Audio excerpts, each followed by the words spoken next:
Hello and welcome. We're in wine country and I'm Mary Babbitt. We're here at the Alisal Guest Ranch and Resort in the San Ynez Valley. This is Santa Barbara wine country and you may know of its starring role in a certain Oscar-winning film.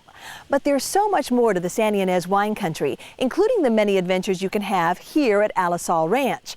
We'll reel you in with a little fly fishing later in our show.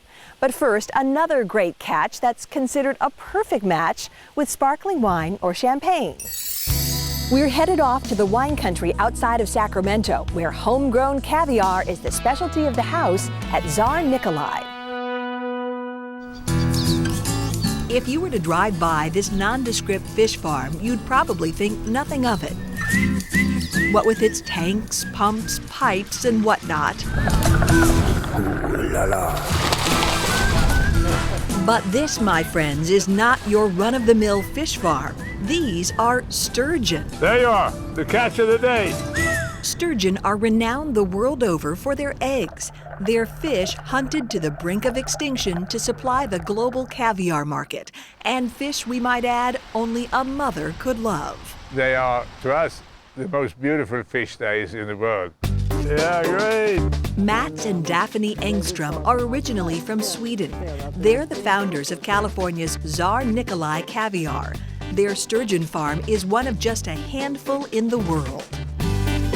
This here is a one-year-old sturgeon. Sturgeon are bottom feeders. Raising them is no small feat because they typically take at least 8 to 10 years to produce eggs. Evolutionarily speaking, this fish is between the sharks and bony fish.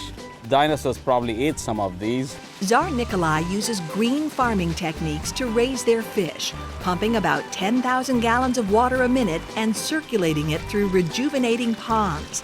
They say it's not only easier on the environment, but also makes for better caviar. When the caviar is really fresh, it has a lovely flavor. It's almost sweet, it's almost like candy.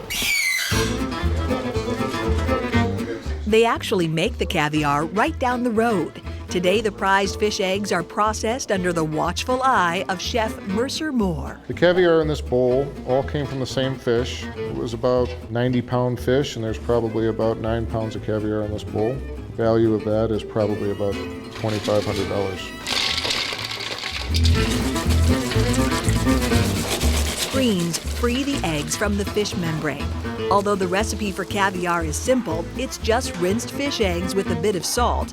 Making it is somewhat labor-intensive. Halfway through the process, a taste to make sure it's up to snuff. Really firm eggs. You roll them across the top of your mouth, make sure they're not soft and smashing. Caviar requires a delicate touch. Salt is added to preserve it and enhance the taste, but not too much. People so often say to me, I don't like caviar. It's fishy and salty. And if it's fishy, it's because it's been stored wrong. If it's salty, it's because that the person that put in the salt put too much salt in. Even the last step of packing requires expert handling. Just the right amount of pressure to create a seal without breaking the eggs. The system is sort of an ancient vacuum seal. From farm to final product, homegrown caviar made from some of the finest fish in the world.